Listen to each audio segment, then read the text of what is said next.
इतिहास लिखा है इसमें, कुछ खास छिपा है इसमें। इतिहास लिखा है इसमें, कुछ खास छिपा है इसमें। मर्यादा है, कोई वादा है, विश्वास रखा है इसमें।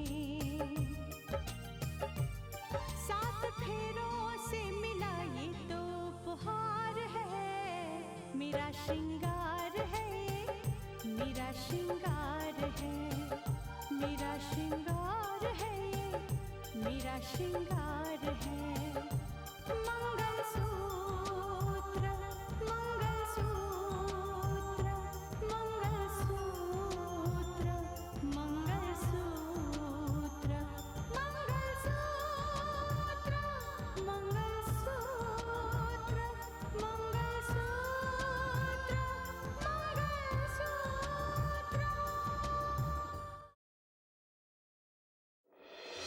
आज मैं ये कसम खाती हूँ कि रितिका की जिंदगी बद से बदतर बना दूंगी। और राकेश को मेरा हक देने की कोशिश करके आपने खुद को मेरी नजरों में गिरा दिया। आपको इन सारी बातों को लेकर परेशान होने की कोई जरूरत नहीं है। मैं देखती हूँ कि राकेश से किस तरह से मिला जाए। मैं जानता हूं एक बेटे का फर्ज क्या होता है। बेटा, तुम जब जाना चाहो उनसे मिलने के लिए तुम जा सकते हो। एक बेटे का फर्ज निभा सकते हो। सिर्फ एक बार मिल तो लो, तुम्हारी सच्चाई तक पहुंच जाऊंगी मैं राकेश। किसी की जिंदगी में आग लगाने के लिए उसके करीब रहना बहुत जरूरी होता है। ठीक कहते हो कुंदन, मैं तो रितिका के घर से दूर ही नहीं, अब तो रितिका को मुझ पर भी शक होने लग गया है। स्नेहा जी, आपने कसम तो खा ली है कि उसकी जिंदगी आप बद से भी बदतर बना कर रहेंगी, मगर कैसे? कुछ सोचा इसके बारे में? हाँ कुंदन, पहली चाल तो पहले से ही चल चुकी हूं तुमसे फोन करवाकर। मानस के अंदर शक का बीज तो बो ही दिया है मैंने। धीरे धीरे वो अंकुरित होगा। अब हमें अगली चाल का सोचना है। क्या हुआ विपिन, इतने परेशान क्यों हो? अरे उस रितिका का फोन आया था मुझे। वो किस लिए? रितिका का फोन तुम्हें? उसने तुम्हें क्यों फोन किया था? अरे वो दरअसल मुझसे मिलना चाहती है और मैं इनकार भी नहीं कर सकता था। अरे अगर इनकार कर देता ना तो उसे शक हो जाता। पता नहीं क्या बात करना चाहती है। तुमने उससे पूछा नहीं? वो इस बात का अफसोस जता रही थी कि जो बात राजेश्वर के घर पे हुई थी, और ये भी कह रही थी कि राधिका के बारे में मुझसे कुछ बात करना चाहती है। मेरी राधिका के बारे में? हाँ हाँ, आपकी राधिका के बारे में। अब मैं क्या करूं? अब मैं क्या करूं? रितिका ने तुम्हें सही वक्त पर फोन किया। तुम रितिका को जरूर मिलोगे। कब, कहां, ये मैं तुम्हें बताऊंगी।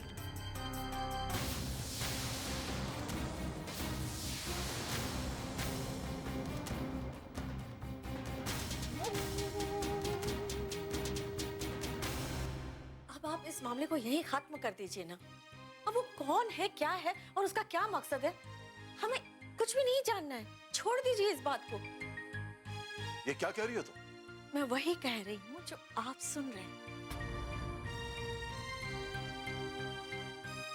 हमारे दिल की तसल्ली के लिए क्या इतना काफी नहीं कि रितिका ने राकेश को बचाने का जो प्रण लिया था वो पूरा हो गया?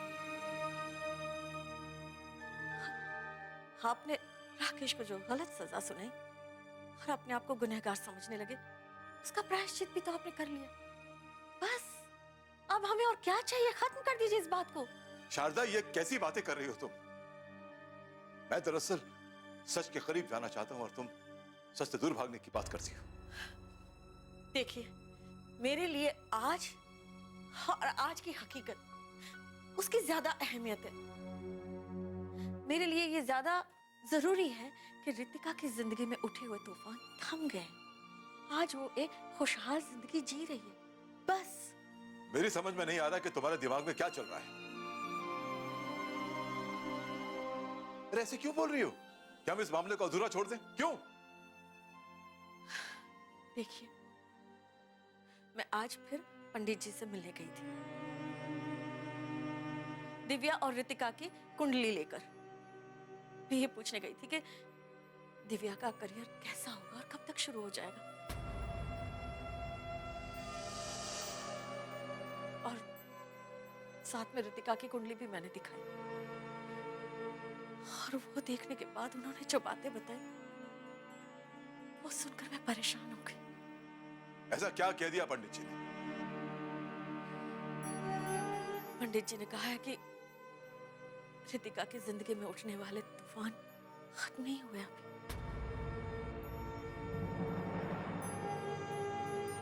उसे अभी ऐसे कई तूफानों का सामना करना पड़ेगा, और उन हालात में उसे माता, पिता या पति किसी को भी खोना पड़ सकता है। बकवास, बिल्कुल बकवास। ये सब कुछ नहीं मानता मैं। बकवास है ये। जानती हूँ, अच्छी तरह से जानती हूँ कि आप इन बातों में विश्वास नहीं रखते, और इसीलिए तो आपको कुछ नहीं बता रही थी मैं। लेकिन अब आपने पूछा तो बता दिया। अब मैं और कुछ नहीं कहना चाहती, लेकिन हो सके तो मेरी बात मान लीजिए बस।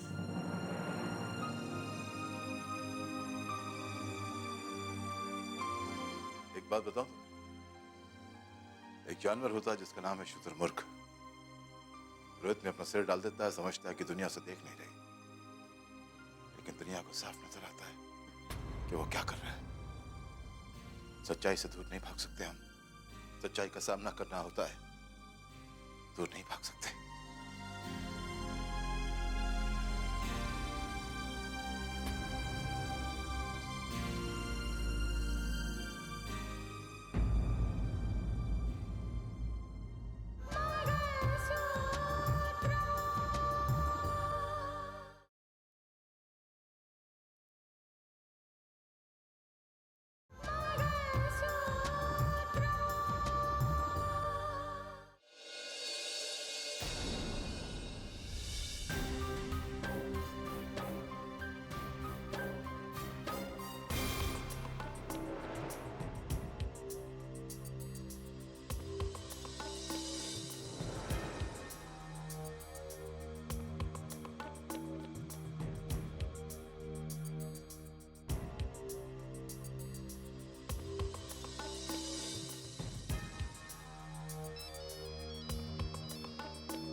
हेलो स्नेहा,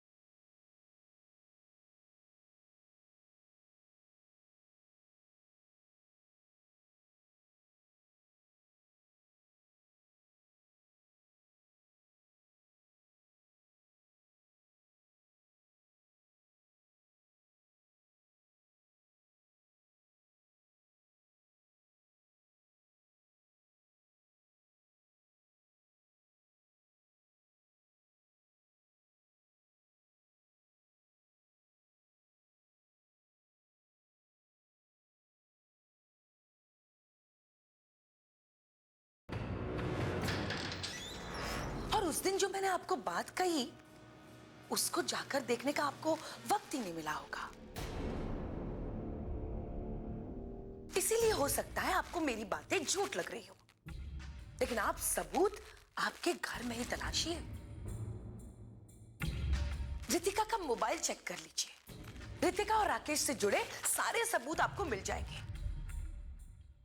आपको यह भी पता चल जाएगा कि रितिका राकेश को कितना फोन करती है, और राकेश भी रितिका को उतना ही फोन करता है। वैसे भी आपको मेरी बातों का इतनी आसानी से यकीन नहीं होगा। मुझे आपको आगाह करना था, सो कर दिया। अब मैं इस मामले में आपको कभी फोन नहीं करूंगी, क्योंकि मैं जो बोलूं बात छुप ही जाती है।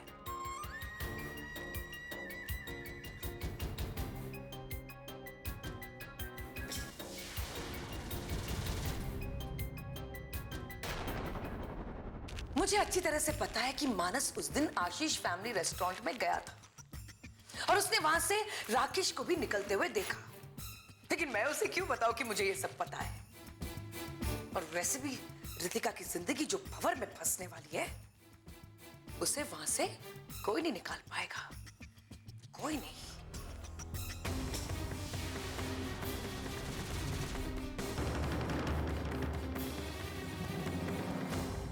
पता नहीं भैया को क्या हो गया है, खामखा इतने अपसेट हो रहे हैं। मैंने अभी अभी उनसे बात करने की कोशिश की, वो मुझे पर नाराज हो गए पापा। आखिर मुझे भी समझ नहीं आ रहा है कि उसे हुआ क्या है। उसे तो खुश होना चाहिए। आज मैंने स्टाफ की मीटिंग बुलाई थी, सब स्टाफ वालों से बात की, वही नहीं आया, सारा दिन घर पर रहा। साक्षी, पता है आज क्या हुआ है? क्या हुआ है भाभी?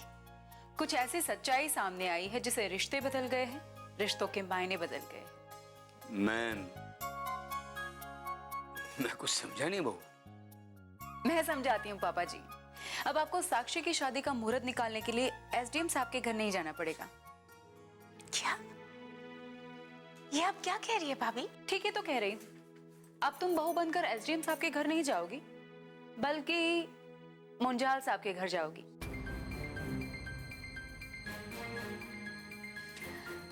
दरअसल पापा जी, सच्चाई ये है कि मुंजाल साहब का असली बेटा राकेश नहीं, राहुल है। क्या? ये तुम क्या कह रही हो? मैं सही कह रही हूँ पापा जी। दरअसल एसडीएम साहब अपने बेटे को मुंजाल साहब का बेटा साबित करना चाहते थे। वही उनकी करोड़ों की दौलत के लिए। लेकिन सच्चाई मेरे सामने आ चुकी थी और इसीलिए मैंने सबको बता दिया कि सच क्या है। तो भाभी, इस वक्त राहुल कहाँ है? वो मुंजाल साहब का बेटा है तो जाहिर है मुंजाल साहब के घर ही होगा। और अब तुम्हें भी बहू बनकर उन्हीं के घर जाना है।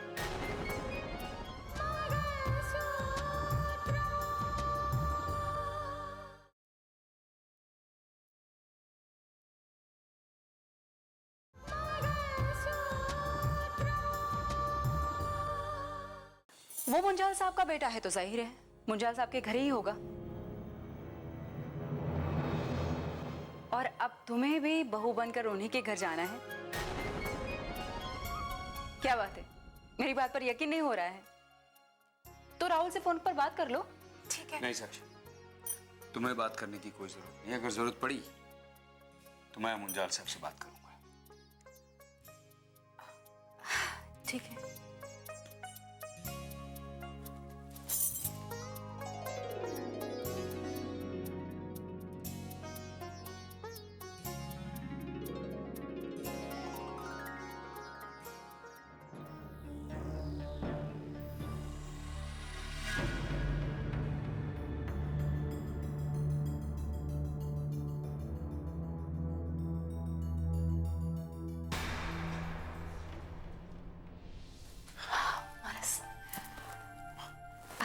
क्या बात है, बड़ी खुश नजर आ रही हो। हाँ, तुम जब भी सामने हो तो मैं खुश हो जाती हूँ, है ना?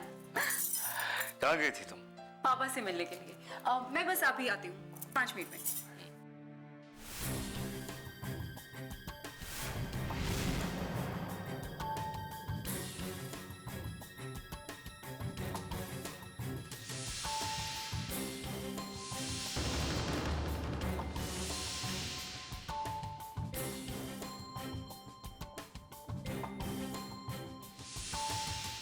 रितिका का मोबाइल चेक कर लीजिए।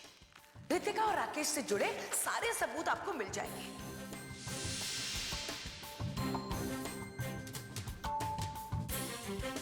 आपको यह भी पता चल जाएगा कि रितिका राकेश को कितना फोन करती है और राकेश भी रितिका को उतना ही फोन करता है।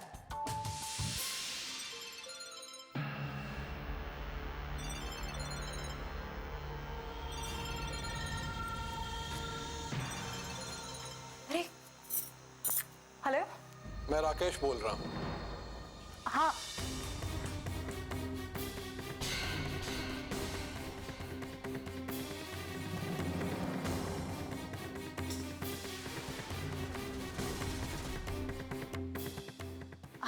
सुन रही हूँ, बोलिए कहाँ मिलना है आपको? देखिए, इस वक्त मैं घर पर हूँ, आप बताइए कहाँ मिलना है। ऐसा करते हैं किसी रेस्टोरेंट में मिल लेते हैं। ठीक है, वहाँ आप आराम से बात भी कर पाएंगे ना?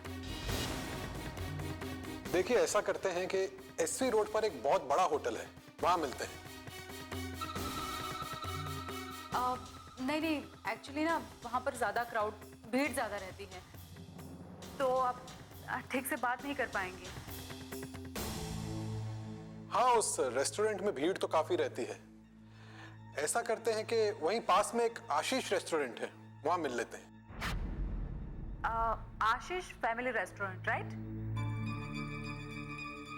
मैं अभी आकर मिलती हूँ जी। Okay, bye.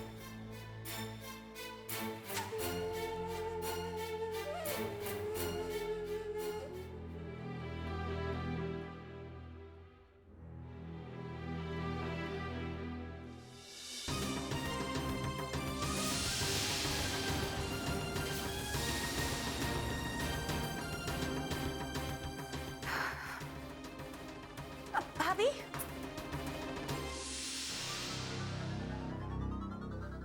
हाँ साक्षी। भाभी अभी अभी तो आप आई थी, अब कहाँ जा रही है? वो किसी से मिलना है अर्जेंट, इसीलिए बाहर जा रही हूँ। एक्चुअली भाभी, मुझे भी आपसे कुछ ज़रूरी बात करनी थी। एक्चुअली जो आपने आज बताया मुझे, उसी के बारे में। मैं जानती हूँ, तुम यही कहना चाहती हो ना कि तुम्हारी शादी राहुल से होने वाली है, लेकिन राहुल की माँ क्यों मिलने आई थी? हाँ हाँ। छोड़ो ना साक्षी इन सारी बातों को। तुम्हें तो ये सोचना चाहिए कि देखो, जिस घर में तुम बहू बनकर जा रही हो, भगवान ने तुम्हें वहां पहले ही पहुंचा दिया था। इसी बात को लेकर तो मैं भी हैरान हूँ, क्योंकि मैं तो कभी सोच भी नहीं सकती थी कि मैं इस तरह से उनके घर में बहू बनकर जाऊंगी। कितनी अजीब बात है ना। तुम्हारी शादी राहुल से होने वाली थी, आज भी तुम्हारी शादी राहुल से ही होगी, लेकिन बहू तुम एसडीएम साहब की बनने वाली थी, और अब तुम बहू मुंजाल साहब की बनोगी। स्ट्रेंज ना? और फिर तुम्ही ने तो कहा था कि मुंजाल साहब तुमसे बहुत प्यार करते हैं, तुम्हें बहुत मानते हैं, है ना? वो तुम्हें बहुत खुश रखेंगे। अब तुम्हारी शादी में कोई दिक्कत नहीं आएगी, कोई प्रॉब्लम नहीं आएगी, आई स्वेयर। और हाँ, तुम्हारी शादी की बात करने के लिए पापा जी और मानस के साथ मैं खुद जाऊंगी।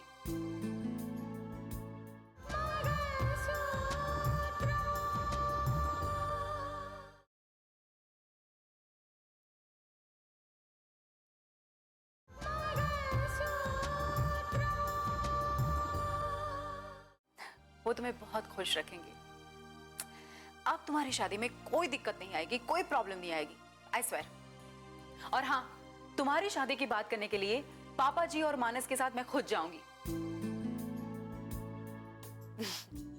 तुम्हारी शादी हम धूमधाम से करेंगे, कोई कसर नहीं रखेंगे।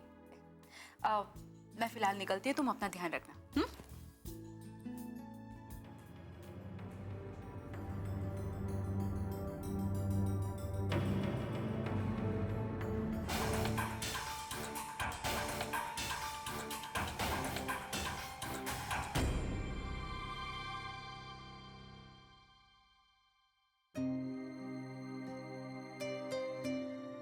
देखा शेर सिंह, तकदीर भी कैसे कैसे खेल खेलती है और किस तरह बिछड़ों को मिला देती है।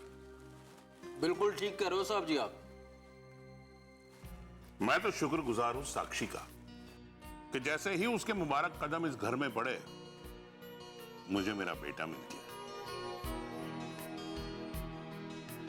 साहब जी, यो भी तकदीर का खेला हुआ खेल था कि राहुल की वजह से साक्षी ने घर छोड़कर जाना पड़ा, और जो साक्षी घर छोड़कर ना जाती ना, तो आज वो यहां ना पहुंचती। शेर सिंह, अब सोचने वाली बात है, जिस वक्त मैं साक्षी की शादी की बात करने राहुल के पास गया था, उस वक्त मुझे यह पता नहीं था कि मैं साक्षी की बात अपने ही बेटे से करने जा रहा हूं। इसे मैं अपनी खुशनसीबी मानता हूं और साक्षी का एहसान भी कि उसी की वजह से मुझे मेरा राहुल भी मिल गया और मेरे गौरव की जान भी बच गई। क्या बात कर रहे हैं? गौरव को साक्षी ने बताया? हाँ बेटा, अगर साक्षी वहां नहीं होती ना तो आज गौरव इस दुनिया में नहीं होता। हम आज ही चलेंगे गौरव को देखने। लेकिन पापा वो एक्सीडेंट हुआ कैसे?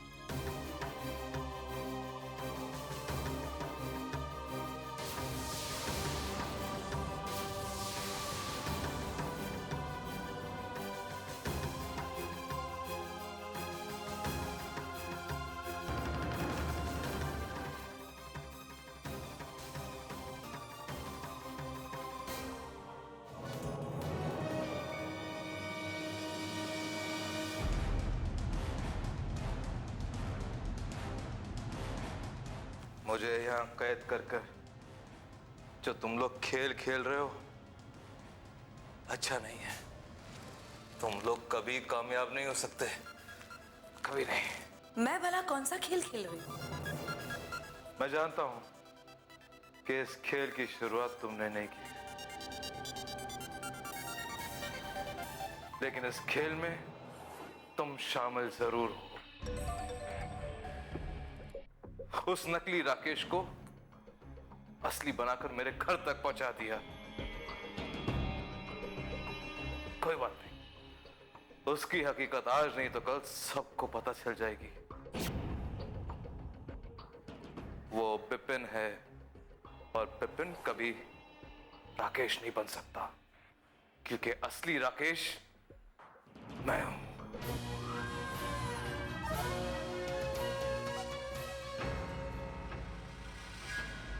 कच्चे धागे से बंधा इसमें संसार है, पिया